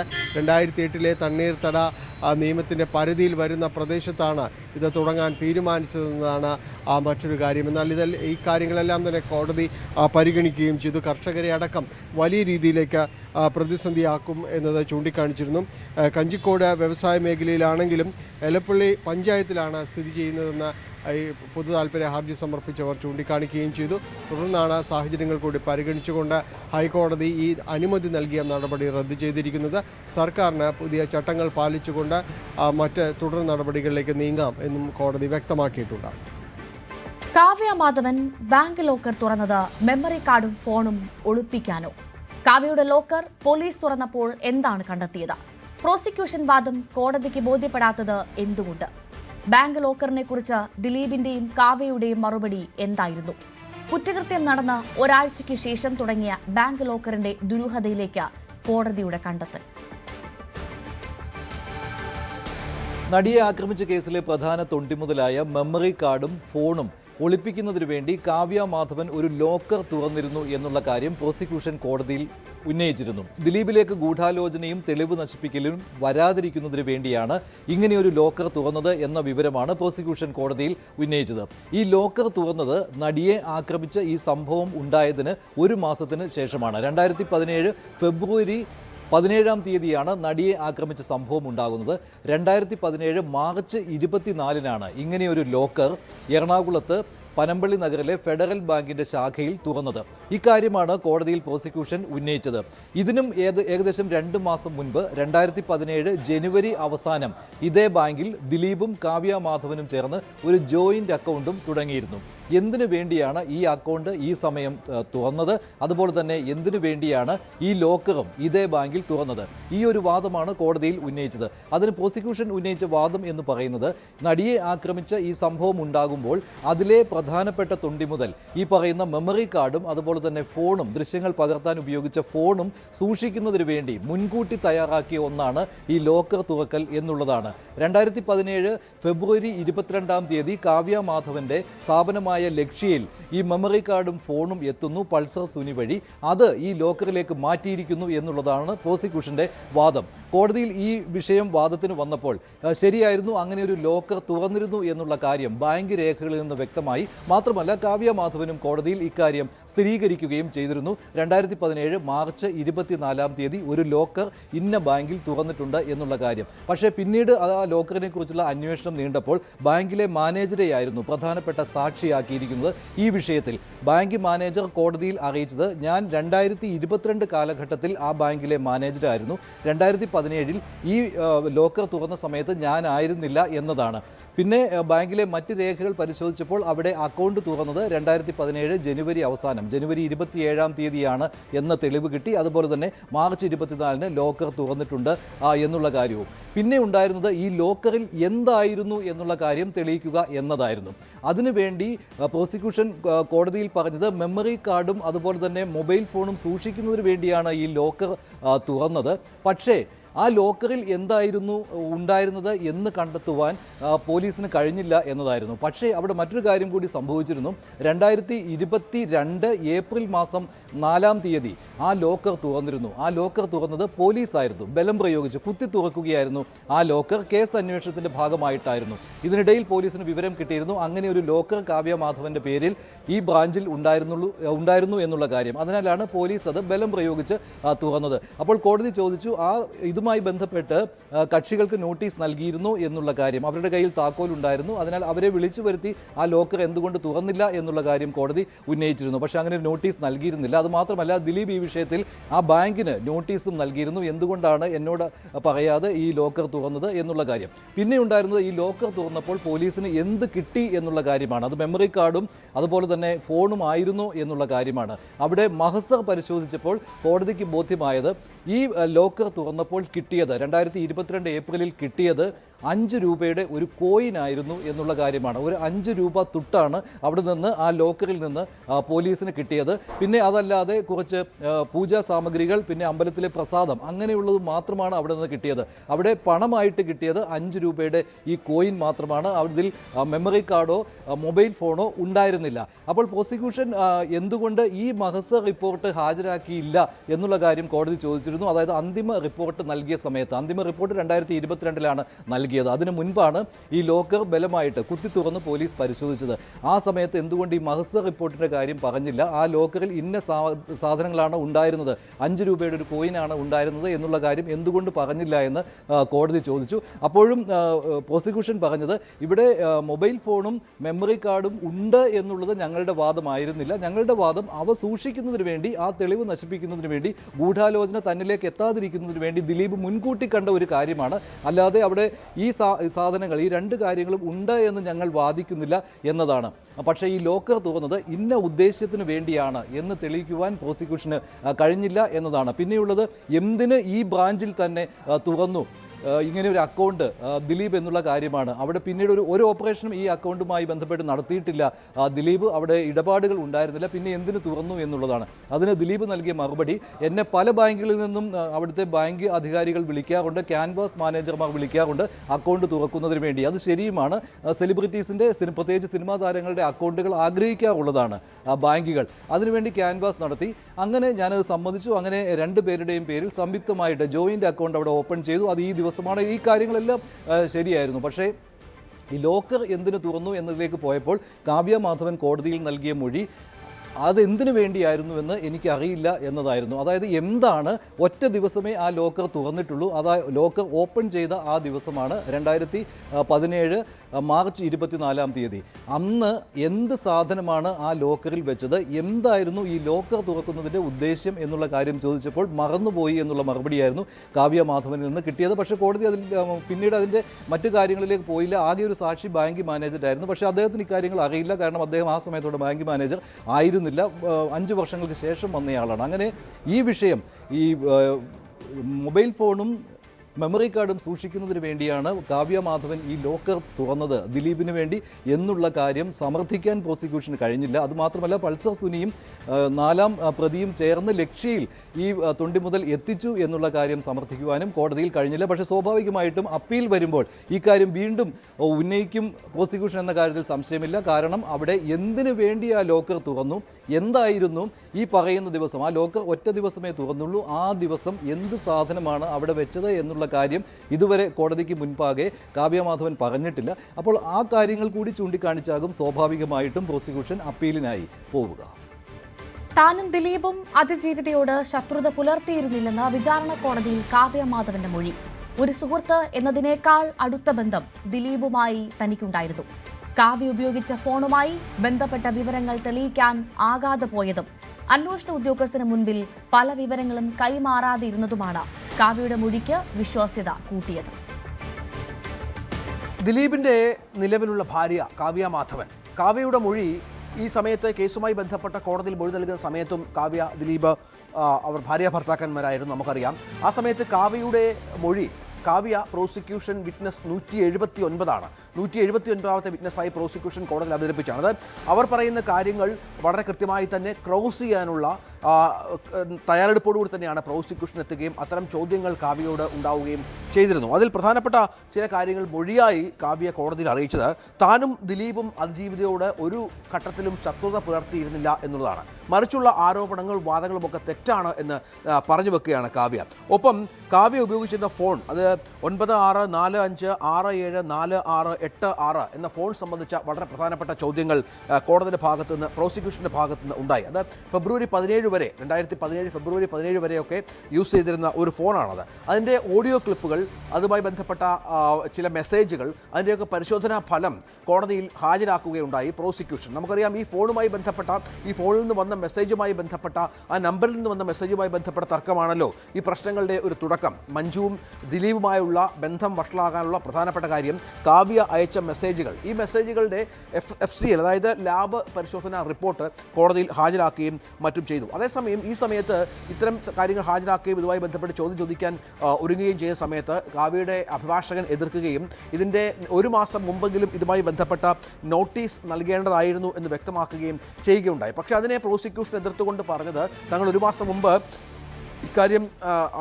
സാക്ഷിയെ അറിയിച്ചിരുന്നു, കാവ്യ മാധവനെ അറിയിച്ചിരുന്നു. ഒപ്പം 8ാം പ്രതിയായ ദിലീപിനും ഇത് സംബന്ധിച്ചുള്ള വിവരങ്ങൾ കൈമാറിയിരുന്നു എന്നാണ്. അതുകൊണ്ട് കോടതി അത്തരം ചോദ്യങ്ങൾ സമ്മതിക്കാനുണ്ടായത്. അപ്പോൾ ഈ മൊബൈൽ നമ്പർ കാവ്യ ഉപയോഗിച്ചിരുന്നോ എന്ന് ചോദിച്ചപ്പോൾ ഓർമ്മയില്ല എന്നായിരുന്നു കാവ്യയുടെ മറുപടി. അതായത് 2012 മുതൽ ഉപയോഗിച്ചുകൊണ്ടിരുന്ന ഒരു ഫോണാണ് അത്. ഈ നമ്പർ പറഞ്ഞപ്പോൾ അത് ഓർമ്മയില്ല എന്നാണ് മറുപടി. സ്ഥിരമായി ഈ ഫോൺ നമ്പറുകൾ മാറ്റാറുണ്ടല്ലോ എന്ന ചോദ്യം കൂടി ഉയർന്നു. പ്രത്യേകിച്ചും 2012 ഈ മെസ്സേജ്, കാവ്യ മാധവനുമായി ബന്ധപ്പെട്ട മെസ്സേജ് മഞ്ജു കണ്ടതിന് ശേഷം എന്തുകൊണ്ടാണ് ഈ നമ്പർ മാറ്റിയത് എന്ന് ചോദിച്ചപ്പോൾ താൻ ഒരു സെലിബ്രിറ്റി ആയതുകൊണ്ട് തന്നെ സ്ഥിരമായി ഞാൻ ഫോൺ നമ്പറുകൾ മാറ്റാറുണ്ട് എന്ന മറുപടിയാണ് കാവ്യ നൽകിയത് എന്നതും ഏറ്റവും പ്രധാനപ്പെട്ട ഒന്നാണ്. മറ്റൊന്ന്, 2016 മുതൽ 2017 വരെ, അതായത് 1/9/2016 മുതൽ 22/4/2017 വരെയുള്ള ഇടവേളകളിൽ 713 തവണ ദിലീപുമായി കാവ്യ സംസാരിച്ചതിൻ്റെ വിശദാംശങ്ങൾ കൂടി ഈ ബന്ധം, അതായത് ഇതിൻ്റെ ഒരു പ്രധാനപ്പെട്ട കാര്യം എന്ന് പറയുന്നത് ഇവർ തമ്മിലുള്ള ഒരു ബന്ധം, അത് ഇല്ലിസിറ്റ് റിലേഷൻഷിപ്പാണ് എന്ന് പ്രോസിക്യൂഷൻ കോടതിയെ ബോധ്യപ്പെടുത്താൻ ശ്രമിക്കുന്നതിൻ്റെ ഭാഗമായിരുന്നു. ഇവർ തമ്മിലുള്ള ബന്ധം കൂടുതൽ ദൃഢമാണ് എന്ന് അറിയിക്കാനാണ് ഇതൊക്കെ കോടതിക്ക് മുന്നിലേക്ക് പ്രോസിക്യൂഷൻ എത്തിച്ചത് എന്നുള്ളതാണ് പ്രധാനപ്പെട്ട കാര്യം. പക്ഷേ അത് ഓർമ്മയില്ല. അന്ന് ആ സമയത്ത് തങ്ങളുടെ വിവാഹം നിശ്ചയിച്ചിരുന്ന സമയമായിരുന്നു. സ്വാഭാവികമായി അതുകൊണ്ട് കൂടുതൽ സമയം സംസാരിക്കേണ്ട പശ്ചാത്തലമുണ്ടായി എന്നാണ് കാവ്യ മറുപടിയായി നൽകിയത്. ഒപ്പം ഈ ഫോൺ നമ്പർ മാറ്റതുമായി ബന്ധപ്പെട്ട കാര്യം നേരത്തെ പറഞ്ഞല്ലോ. ഈ മോട്ടീവ്, കൃത്യമായ ഒരു മോട്ടീവ് തെളിയിക്കുക എന്നുള്ളതായിരുന്നു പ്രോസിക്യൂഷൻ്റെ ലക്ഷ്യം. കാരണം ഇത്തരം കാര്യങ്ങളിലൂടെ അതിജീവിതയോട് ശത്രുതയുണ്ട് ദിലീപിനും കാവ്യയ്ക്കും എന്ന് തെളിയിക്കുക എന്നുള്ളതായിരുന്നു പ്രോസിക്യൂഷൻ ശ്രമിച്ചത്. പക്ഷേ അത് അത്തരത്തിൽ സംഭവിച്ചില്ല എന്നത് നമ്മൾ ആ വിധിന്യായം വന്നപ്പോൾ കണ്ടതാണ്. ഒപ്പം അബാദ് പ്ലാസയിൽ നടന്ന കാര്യങ്ങൾ, ഈ അമ്മയുടെ റിഹേഴ്സലുമായി ബന്ധപ്പെട്ട്, അമ്മ ഷോയുടെ റിഹേഴ്സലുമായി ബന്ധപ്പെട്ട് അബാദ് പ്ലാസയിൽ നടന്ന കാര്യങ്ങൾ വളരെ കൃത്യമായി തന്നെ കാവ്യ നിഷേധിക്കുന്ന കാര്യം കൂടി നമ്മൾ കോടതിയിൽ കണ്ടു. അത് മനഃപൂർവ്വം ഫോൺ നമ്പർ അറിയില്ല എന്നാണല്ലോ, അല്ലെങ്കിൽ മനഃപൂർവ്വം അത് മറച്ചു വെക്കാനുള്ള ശ്രമമാണല്ലോ കാവ്യയുടെ ഭാഗത്ത് നിന്നുണ്ടാകുന്നത് എന്ന് പ്രോസിക്യൂട്ടർ ചോദിച്ചപ്പോൾ അതങ്ങനെയല്ല, കോടതി തന്നെ പറയുകയാണ്, അങ്ങനെയല്ല, മനഃപൂർവ്വം മറച്ചു വെക്കുന്നതല്ല, അത്തരം കാര്യങ്ങൾ ഓർമ്മയില്ല എന്നാണ് കാവ്യ പറഞ്ഞത് എന്നാണ് കോടതി അക്കാര്യത്തിൽ ബോധ്യത്തിലേക്ക് എത്തിയത്. അങ്ങനെ വളരെ പ്രധാനപ്പെട്ട എല്ലാ തരത്തിലുള്ള കാര്യങ്ങളും, അതായത് നേരത്തെ മഞ്ജു പറഞ്ഞ കാര്യങ്ങൾ, സംയുക്ത വർമ്മയുമായി ബന്ധപ്പെട്ടുണ്ടായ കാര്യങ്ങൾ, ഗീതു മോഹൻദാസ് നൽകിയ മൊഴി, ഒപ്പം PW1 അതിജീവ് നൽകിയ മൊഴി, ഇതെല്ലാം ചേർത്ത് അതുമായി ബന്ധപ്പെട്ട ചോദ്യങ്ങൾ കാവ്യയോട് ചോദിക്കുമ്പോൾ വളരെ വിദഗ്ധമായി തന്നെ അതിന് കൃത്യമായ ഉത്തരം നൽകി മാറുകയായിരുന്നു കാവ്യ ചെയ്തത് എന്നുള്ളതാണ്. നമുക്ക് പിന്നീട് വിധിന്യായം വന്നപ്പോഴൊക്കെ കാവ്യയുടെ ഈ മൊഴി കോടതി വിശ്വാസത്തിലെടുത്തു എന്ന് വേണം കരുതാൻ. കാരണം പിന്നീട് ദിലീപ് കുറ്റവിമുക്തനാവുകയും മറ്റും ചെയ്തപ്പോൾ അതേറെ ഇതുമായി ബന്ധപ്പെട്ട അതിൻ്റെ പ്രസക്തി, ദിലീപിൻ്റെ ഭാര്യയായ കാവ്യ നൽകിയ മൊഴിയുടെ പ്രസക്തി വളരെ വലുതായിരുന്നു. അതായത് ഈ മറ്റൊരു പ്രധാനപ്പെട്ട കാര്യം, കോടതി ഇതുമായി ബന്ധപ്പെട്ട ചില കാര്യങ്ങളിൽ കാവ്യയെ വിശ്വാസം എടുക്കാൻ കാരണം, ഒന്ന് ഈ മെസ്സേജ്, അതായത് കാവ്യ മാധവൻ വീട്ടിൽ വന്നത്, ഒപ്പം കാവ്യയുമായി ബന്ധപ്പെട്ട് വന്ന മെസ്സേജ്, ഇതൊക്കെ ഇൻവെസ്റ്റിഗേറ്റിംഗ് ഓഫീസറോട് വെളിപ്പെടുത്താതിരുന്നൊരു പശ്ചാത്തലം വളരെ പ്രധാനമായിരുന്നു. അത് അവിടെയല്ല നടന്നത്. അതിനുശേഷം നടന്ന 2 തവണ നടന്ന മൊഴിയെടുപ്പിൽ മാത്രമാണ് ഈ കാര്യങ്ങൾ കോടതിയിലെത്തിച്ചത്. ഇൻവെസ്റ്റിഗേറ്റിംഗ് ഓഫീസറെ ഇക്കാര്യം ധരിപ്പിക്കുന്നതിൽ പ്രോസിക്യൂഷന് പാളിച്ച പറ്റി, അല്ലെങ്കിൽ ഇൻവെസ്റ്റിഗേറ്റിംഗ് ഓഫീസർക്ക് പാളിച്ച പറ്റി എന്ന വിശകലനത്തിലേക്ക് കാര്യങ്ങൾ എത്തിയിരുന്നു. മറ്റൊന്ന്, ഫോണിൻ്റെ കസ്റ്റമർ ആപ്ലിക്കേഷൻ, അതായത് ഈ ഫോൺ നമ്പർ കാവ്യ ഉപയോഗിക്കുന്നതാണ് എന്ന് കൃത്യമായി തെളിയിക്കാൻ വോഡാഫോൺ ഐഡിയയുടെ പ്രതിനിധി അടക്കം വിളിച്ചു വരുത്തി മൊഴിയെടുത്തിരുന്നു. ഈ പ്രോസിക്യൂഷന് പ്രധാനമായും ഇതിൽ കൺസ്യൂമർ ആപ്ലിക്കേഷൻ എന്നൊരു സംഗതിയുണ്ട്. 2012 എടുത്ത കണക്ഷനാണ്. അത് ഇൻവെസ്റ്റിഗേറ്റിംഗ് ഓഫീസർക്കോ പ്രോസിക്യൂഷനോ സാധിച്ചില്ല. ഇത് കാവ്യയുടെ പേരിലാണ് ഈ ഫോൺ എന്ന് തെളിയിക്കാനായി. അവിടെ സംഭവിച്ചത്, ഈ വോഡാഫോൺ ഐഡിയയുടെ ആളുകൾ വന്ന് പറഞ്ഞത് തങ്ങൾ 3 വർഷം മാത്രമാണ് ഈ കസ്റ്റമർ ആപ്ലിക്കേഷൻ തങ്ങളുടെ കയ്യിൽ വെക്കുക, അതിനുശേഷം അത് തങ്ങൾ കീപ്പ് ചെയ്യാറില്ല എന്ന് പറഞ്ഞപ്പോൾ അങ്ങനെ പ്രധാനപ്പെട്ട ഒരു തെളിവ് കൂടി നഷ്ടമാകുന്ന സംഗതി ഉണ്ടായി. ഒപ്പം 2010 US ഷോയിലെ സംഭവവികാസങ്ങൾ തെളിയിക്കാൻ ചില ശ്രമങ്ങൾ പ്രോസിക്യൂഷൻ്റെ ഭാഗത്തുനിന്ന് ഉണ്ടായപ്പോൾ അത് കണക്കിലെടുക്കാതെ കോടതി പറഞ്ഞ വളരെ പ്രധാനപ്പെട്ട കാര്യം, അതിലും ഗൗരവമുള്ള കാര്യങ്ങൾ പരിഗണിക്കാനുണ്ട്, തൽക്കാലം അത്തരം കാര്യങ്ങളിലേക്ക് വാദം കൊണ്ടുപോകേണ്ട എന്ന് ഈ കാവ്യയുടെ മൊഴി ക്രോസിനിടയിൽ കോടതി പറഞ്ഞതും വളരെ പ്രസക്തമാണ്. അങ്ങനെ ഒപ്പം ഈ മെസ്സേജുകൾ, കാവ്യ അയച്ചു എന്ന് പറഞ്ഞ മെസ്സേജുകൾ പ്രോസിക്യൂഷന് കോടതിയിൽ ഹാജരാക്കാൻ സാധിച്ചില്ല. അതിനൊരു കാരണമുണ്ട്. 5 വർഷത്തിന് മുമ്പാണ്, 2012 സംഭവമാണ്. 2017 കേസുമായി ബന്ധപ്പെട്ട വിചാരണ നടക്കുന്നത്. സ്വാഭാവികമായും ആ കാലയളവിൽ മെസ്സേജുകൾ നഷ്ടപ്പെടാനുള്ള സാഹചര്യമൊക്കെ ഉണ്ട്. പക്ഷേ അത് വലിയൊരു വീഴ്ചയാണ് കോടതി കാണുന്നില്ല എങ്കിൽ പോലും ആ മെസ്സേജുകൾ കൂടി ഉണ്ടായിരുന്നുവെങ്കിൽ ഈ ഇല്ലിസിറ്റ് റിലേഷൻ, അതായത് ഈ ബന്ധം തെളിയിക്കാൻ കുറച്ചുകൂടി ഉപോത്ബലകമായ ഒരു തെളിവാകുമായിരുന്നു എന്നും കോടതി നിരീക്ഷിക്കുന്ന ഒരു സാഹചര്യം ഉണ്ടായിരുന്നു. അങ്ങനെ അത്തരത്തിൽ ഈ ക്രോസിലും ഒപ്പം മൊഴിയിലും ഒക്കെ വളരെ വിദഗ്ധമായി കാവ്യയുടെ മറുപടികൾ കോടതിക്ക് മുന്നിൽ ഉണ്ടായി. പല ഘട്ടങ്ങളിലും കോടതിക്ക് ആ മൊഴികൾ വിശ്വസിക്കേണ്ട ഒരവസ്ഥ വന്നു. അതുതന്നെയാണ് ദിലീപ് വീണ്ടും കുറ്റവിമുക്തനായ ഒരു വിധിയിലേക്ക് കാര്യങ്ങളെത്താൻ പ്രധാനപ്പെട്ട കാരണങ്ങളിൽ ഒന്നായത്. ദിലീപിനെതിരെ സംസാരിച്ചാൽ മുഖത്ത് ആസിഡ് ഒഴിക്കുമെന്ന് ഭീഷണിപ്പെടുത്തിയെന്ന് ചലച്ചിത്ര പ്രവർത്തക ഭാഗ്യലക്ഷ്മി. നടി ആക്രമിക്കപ്പെട്ട കേസിലെ വിധി വന്ന ശേഷമുള്ള ശക്തമായ നിലപാടുകളുടെ പേരിലാണ് ഭീഷണി. ഫോൺ കോളിലൂടെയാണ് ആസിഡ് ഭീഷണി മുഴക്കിയതെന്ന് ഭാഗ്യലക്ഷ്മി വ്യക്തമാക്കി. നമുക്കറിയാം, തുടക്കം മുതൽ നടി ആക്രമിച്ച കേസിൽ അതിജീവിതയ്ക്കൊപ്പം ശക്തമായ നിലപാടുകൾ എടുത്തു നിന്ന ആളാണ് ഡബ്ബിംഗ് ആർട്ടിസ്റ്റ് കൂടിയായ ഭാഗ്യലക്ഷ്മി. പല വിധത്തിലുള്ള എതിർപ്പുകൾ അവർക്കെതിരെ സമൂഹ മാധ്യമങ്ങളിലടക്കം, പ്രത്യേകിച്ചും ഈ വിധി വന്ന ശേഷം ദിലീപ് കുറ്റക്കാരനല്ല എന്ന് കോടതി കണ്ടെത്തിയത് ശേഷം വലിയ തരത്തിലുള്ള വിമർശനങ്ങൾ, പരിഹാസങ്ങളൊക്കെ, അധിക്ഷേപങ്ങളൊക്കെ ഭാഗ്യലക്ഷ്മി നേരിട്ടിരുന്നു. ഇതിന്റെ തുടർച്ചയാണ് ഈ സംഭവം എന്നാണ് കരുതുന്നത്. അഭിലാഷ് രാധാകൃഷ്ണൻ വിവരങ്ങളുമായി ചേർന്നു. അഭിലാഷ്, പറഞ്ഞതുപോലെ തന്നെ വിവിധ തരത്തിലുള്ള ഭീഷണികൾ, അധിക്ഷേപങ്ങളൊക്കെ ഭാഗ്യലക്ഷ്മി ഈ അതിജീവിതയ്ക്കൊപ്പം നിലപാട് ഉറപ്പിച്ചതിൽ നേരിട്ടിട്ടുണ്ട്. ഇപ്പോൾ ഇതാ ദിലീപിനെതിരെ പറഞ്ഞാൽ ആസിഡ് ഒഴിക്കുമെന്നുള്ള ഭീഷണിയാണ് വന്നിരിക്കുന്നത്. ഇത് ആരാണ് ഈ ഭീഷണിപ്പെടുത്തിയത്? എന്താണ് ഭാഗ്യലക്ഷ്മി പറയുന്നത്? ഭവ്യ, ഇന്ന് ഉച്ചയ്ക്ക് 12 മണിയോടുകൂടിയാണ് ഭാഗ്യലക്ഷ്മിക്ക് ഇത്തരത്തിൽ ഫോണിലൊരു കോൾ വരുന്നത്. ഇനിയും ഭാഗ്യലക്ഷ്മി ദിലീപിനെതിരെ സംസാരിച്ചാൽ ഇയാളുടെ മുഖത്ത് ആസിഡ് ഒഴിക്കുമെന്നുള്ളതാണ് ഒരു ആൾ മൊബൈൽ ഫോണിൽ ഇന്ന് ഉച്ചയോടെ വിളിച്ചിട്ട് ഇതേപോലെ സംസാരിച്ചത്. മാത്രമല്ല, ഇനി മേലിൽ വലിയ രീതിയിലുള്ള ഒരു ഭീഷണിയും കൂടെ മുഴക്കുന്നു. മാത്രമല്ല, വലിയ അസഭ്യം, പുറത്തു പറയാൻ കൊള്ളില്ലാത്ത ഒരു അസഭ്യം കൂടി ഇയാൾ തന്നോട് പറഞ്ഞു എന്നുള്ളതാണ് ഭാഗ്യലക്ഷ്മി മാധ്യമങ്ങളോട് പറഞ്ഞത്. മാത്രമല്ല, ഫേസ്ബുക്കിൽ ഈ ഒരു നമ്പർ അടക്കം പോസ്റ്റ് ചെയ്തിട്ടുണ്ട് ഭാഗ്യലക്ഷ്മി. കാരണം ഒരു ഭീരുവാണ് തന്നെ, തൻ്റെ ഇടമില്ലാത്ത ഒരു ഭീരു പേര് പറയാതെ തന്നെ വിളിച്ച് തെറി പറഞ്ഞിരിക്കുന്നു, തന്നെ ഭീഷണിപ്പെടുത്തിയിരിക്കുന്നു, ഇത് ഏട്ടൻ്റെ ആരാധകനാണ് എന്നുള്ള കാര്യം ഉറപ്പാണ് എന്നുള്ള തരത്തിലാണ് ഭാഗ്യലക്ഷ്മി ഫേസ്ബുക്കിൽ പോസ്റ്റ് ചെയ്തിരിക്കുന്നത്. ഇന്ന് ഉച്ചയ്ക്ക് 12:07 ഒരു 19 സെക്കൻഡ് ദൈർഘ്യം വരുന്ന കോളിലാണ് ഇത്തരത്തിലൊരു ഭീഷണി സന്ദേശം എത്തിയിരിക്കുന്നത്. ഈ വിഷയത്തിൽ എന്തായാലും കേസിന് പോകുമെന്നുള്ളതാണ് ഭാഗ്യലക്ഷ്മി മാധ്യമങ്ങളോട് പറഞ്ഞിരിക്കുന്നത്. ഇത്തരത്തിൽ ഭീഷണികളുമായി വരുന്ന ആളുകളോട് മുന്നിൽ പരാജയപ്പെടാൻ താൻ ഒരുക്കമല്ല. ഇവരുടെ കാര്യത്തിൽ നിയമപരമായി തന്നെ നേരിടും, ആ കാര്യത്തിൽ നിയമപരമായി തന്നെ മുന്നോട്ട് പോകുമെന്നുള്ള കാര്യമാണ് ഭാഗ്യലക്ഷ്മി പറയുന്നത്. ഇത്തരത്തിൽ ഭീഷണി സന്ദേശം വന്നു എന്ന് പറഞ്ഞുകൊണ്ട് പോസ്റ്റ് ചെയ്ത കമൻറ്റ് ബോക്സിലും ഭാഗ്യലക്ഷ്മിക്കെതിരായിട്ടുള്ള ഒരുപാട് പരാമർശങ്ങളാണ് ഇത്തരത്തിൽ ദിലീപിൻ്റെ അനുകൂലികൾ മുന്നോട്ട് വയ്ക്കുന്നത്. മാത്രമല്ല ഈ ഭബ്ബ എന്ന് പറയുന്ന സിനിമയെക്കുറിച്ചുള്ള വിമർശനങ്ങളിലും ഭാഗ്യലക്ഷ്മിക്കെതിരെ വലിയ രീതിയിലുള്ള ആക്ഷേപങ്ങളും പരാമർശങ്ങളും ദിലീപ് അനുകൂലികളുടെ ഭാഗത്തുനിന്നുണ്ടാകുന്നൊരു സാഹചര്യമുണ്ട്. ഈ കഴിഞ്ഞ ആഴ്ചകളിൽ കേസുമായി ബന്ധപ്പെട്ടുള്ള വിധി വന്നതിന് പിന്നാലെ ഭാഗ്യലക്ഷ്മി നടത്തിയ പരാമർശങ്ങളിൽ വലിയ രീതിയിലുള്ള വിമർശനങ്ങൾ ദിലീപിന്റെ അനുകൂലികൾ ഭാഗ്യലക്ഷ്മിക്കെതിരെ നടത്തുന്നുണ്ട്. അതുമായി ബന്ധപ്പെട്ട് ഒരു തരത്തിലും പിന്നോട്ട് പോകാൻ ഭാഗ്യലക്ഷ്മി തയ്യാറായിരുന്നില്ല. ആ ഒരു സാഹചര്യത്തിൽ കൂടെയാണ് ഇത്തരത്തിൽ ഇപ്പോൾ ഒരു ഭീഷണി സന്ദേശം ദിലീപിന്റെ അനുകൂലികളിൽ നിന്നുണ്ടാവുന്നത്. അക്കാര്യത്തിൽ എന്തായാലും നിയമപരമായി മുന്നോട്ട് പോകാൻ തന്നെയാണ് ഭാഗ്യലക്ഷ്മിയുടെ തീരുമാനം. പക്ഷേ ഇതിൽ ഇപ്പോൾ ദിലീപിന്റെ അനുകൂലികളാണ് ഇതിന്റെ പിന്നിലുള്ളത് ഭാഗ്യലക്ഷ്മിയുടെ ആരോപണമാണ്. ആ കാര്യം തെളിയിക്കപ്പെടുന്നത് എങ്ങനെയാണെന്നുള്ള കാര്യങ്ങൾ അടക്കമുള്ള കാര്യങ്ങൾ ഇനി ചർച്ചയാകേണ്ടതുണ്ട്. മാത്രമല്ല ഈ ഫോൺ കോളിന് പിന്നിൽ ആരാണ്, അത് അയാളുടെ പേരും മറ്റ് വിവരങ്ങളും ഒക്കെ അറിയുന്നതിന് വേണ്ടി സൈബർ സെല്ലിലാണ് ഇപ്പോൾ കേസ് കൊടുക്കാൻ ഭാഗ്യലക്ഷ്മി തയ്യാറായിരിക്കുന്നത്. എന്തായാലും വരും മണിക്കൂറുകളിൽ ഇതുമായി ബന്ധപ്പെട്ടുള്ള കൂടുതൽ വിവരങ്ങൾ നമുക്ക് ലഭ്യമാകുമെന്ന് വേണം കരുതാൻ. ഭവ്യ. അഭിലാഷ് രാധാകൃഷ്ണനാണ് വിവരങ്ങൾ നൽകിയത്. രാഹുൽ മാങ്കൂട്ടത്തിൽ MLAക്കെതിരെ പരാതി ഉന്നയിച്ച അതിജീവിതയെ തിരിച്ചറിയുന്ന തരത്തിൽ വിവരങ്ങൾ വെളിപ്പെടുത്തി അപമാനിച്ചെന്ന കേസിൽ സന്ദീപ് വാര്യർക്കും രഞ്ജിത പുളിക്കലിനും ഉപാധികളുടെ ജാമ്യം. തിരുവനന്തപുരം പ്രിൻസിപ്പൽ ജില്ലാ സെഷൻസ് ജഡ്ജി S. നസീറയാണ് ഇരുവർക്കും ജാമ്യം അനുവദിച്ചത്. സാക്ഷികളെ സ്വാധീനിക്കാൻ പാടില്ല, സമാനമായ കേസുകൾ ഉണ്ടാക്കരുത് എന്നീ ഉപാധികളോടെയാണ് കോടതി ജാമ്യം അനുവദിച്ചത്. ഹർജിയിൽ അന്തിമ തീരുമാനം വരുന്നതുവരെ 2 പ്രതികളുടെയും അറസ്റ്റ് കോടതി തടഞ്ഞിട്ടുണ്ട്.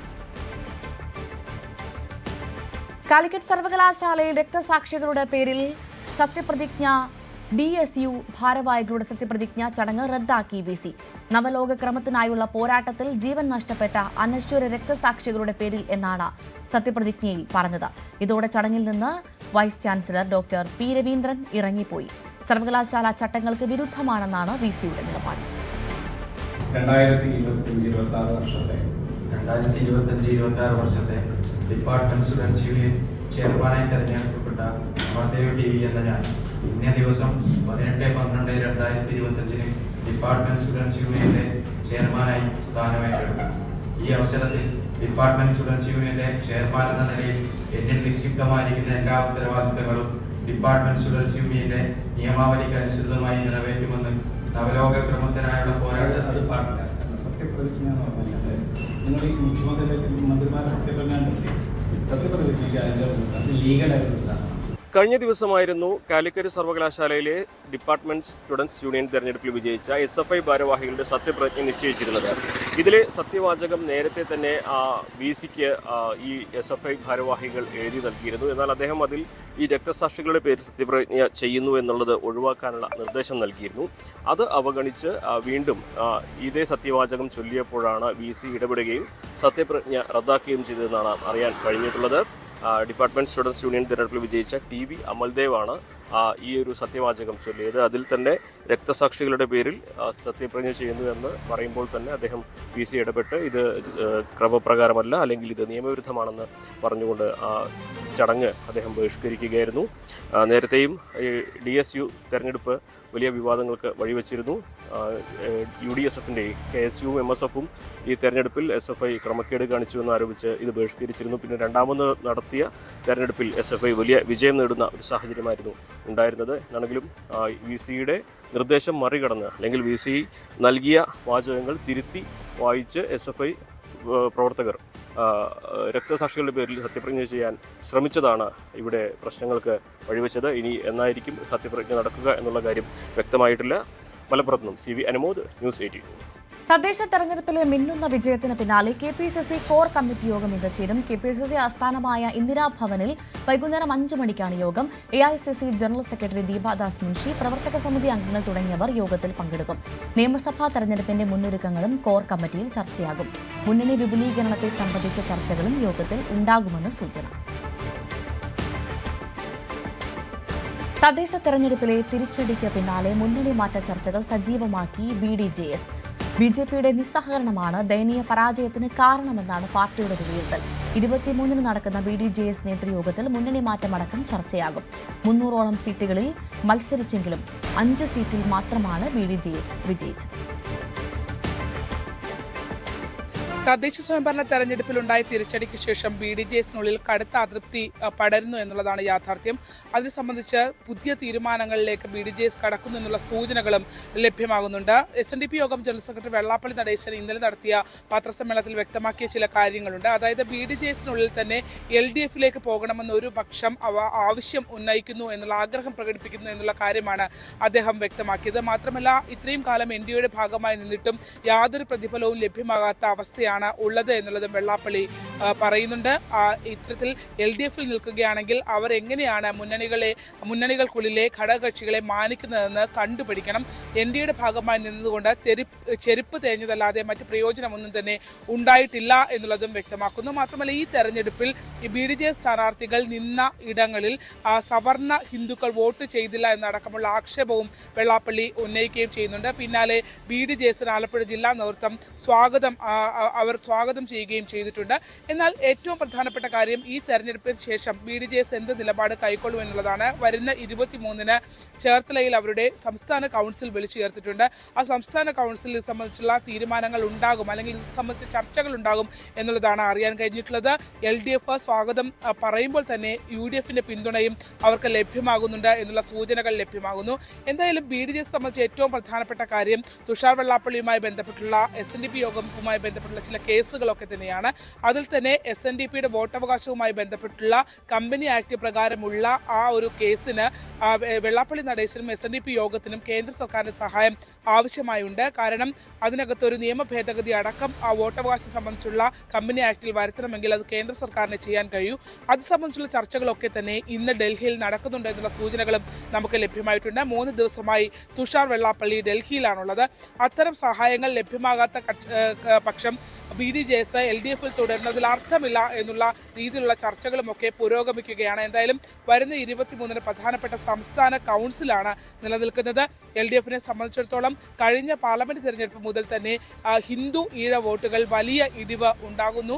അതുതന്നെ അത് BJPയിലേക്ക് പോകുന്ന ഒരു സാഹചര്യമുണ്ട്. അത് ഇത്തരത്തിൽ BDJS വഴിയാണ് NDAയിലേക്ക് അതൊരു പാലമായി പ്രവർത്തിക്കുന്നതെന്നുള്ള രീതിയിലുള്ള വിലയിരുത്തലും ഉണ്ട്.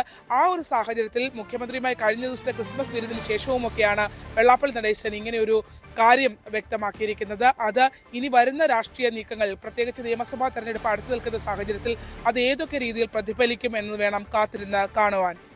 ആലപ്പുഴയിൽ നിന്നും Saranya Snehajan, news 18.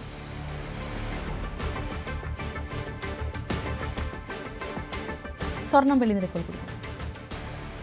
Kavitha gold and diamonds ഇന്നത്തെ സ്വർണം വെള്ളി നിരക്കുകൾ നിങ്ങൾക്കായി സമർപ്പിക്കുന്നത് Kavitha gold and diamonds, the versatile jewellery. സ്വർണം 22 ക്യാരറ്റ് ഗ്രാമിന് 12,300, പവന് 98,400. സ്വർണം 18 ക്യാരറ്റ് ഗ്രാമിന് 10,275, പവന് 81,400. വെള്ളി ഗ്രാമിന് 210, കിലോയ്ക്ക് 2,10,000.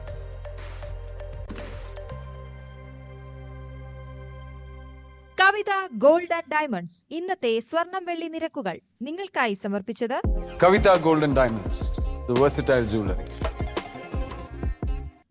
ഇനി ഇടവേളയ്ക്ക് ശേഷം സ്പോട്ട് ലൈവ് കാണാം. ടോം കുര്യാക്കോസ് ചേരും. നമസ്കാരം.